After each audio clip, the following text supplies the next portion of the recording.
Now, King Charles yesterday said he stands ready to support any police investigation into his own brother, the disgraced Andrew Mountbatten-Windsor. Let's speak with Rupert Bell, our royal commentator, who has always big opinions on this stuff. Rupert, good afternoon to you. I mean, this is big, isn't it? When the monarch, when the king comes out and says, I'm ready to help the old Bill, and the person at the centre of the story is his own brother, we should sit up and listen to that.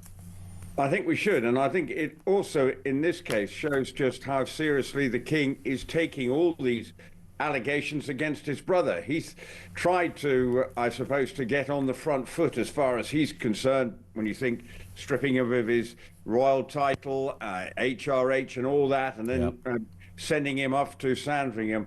But actually, with all these latest allegations, just like all the allegations that are surrounding Peter Mandelson and the implications of what that has meant for him, Andrew is no different. And there does seem to be all sorts of allegations of what he may or may not be doing with his business arrangements, forget just all the other stuff as well. So for the king, I think for him to even suggest this suggests that he is as frustrated as perhaps we all are with the constant stream of allegations against his younger brother.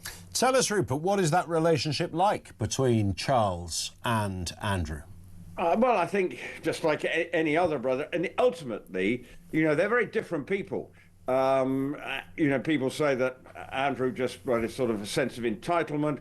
The king is a very thoughtful person who does sees things slightly differently. So I think they are a close-knit family, as you see, but I think at times their patience, and particularly the king's patience, is being completely tested with his brothers.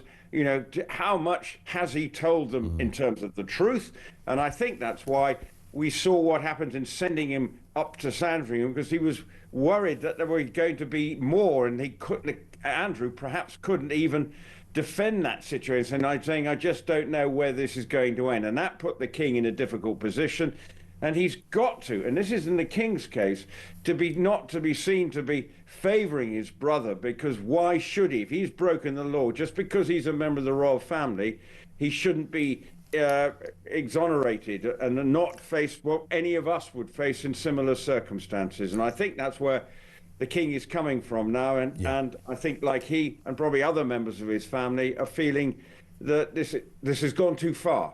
And if there needs to be investigations, then we've got to try and help if and when required. And interestingly, Andrew Mountbatten-Windsor is in a slightly different position to Peter Mandelson, who is potentially being investigated over whether he spewed secrets to somebody outside of the country and outside of the cabinet.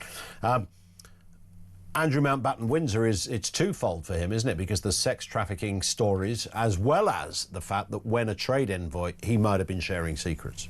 Yes, and I think that's why it may be doubly serious for him.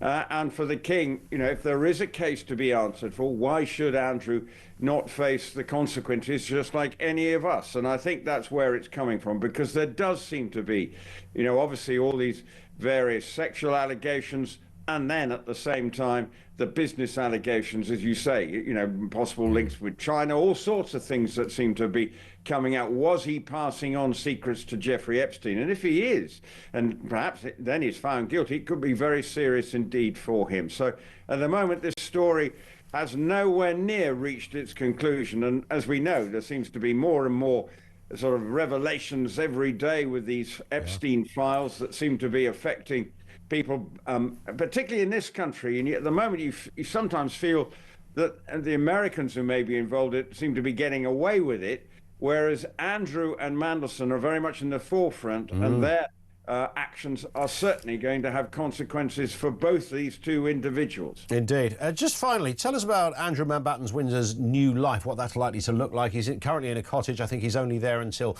somebody can be bothered to go down fads and buy some wallpaper for the new place, and then he's going to be moving along. What does that look like for somebody? I can't imagine he's just going to live there on his Todd, sitting in a rocking chair. Will he have staff around him?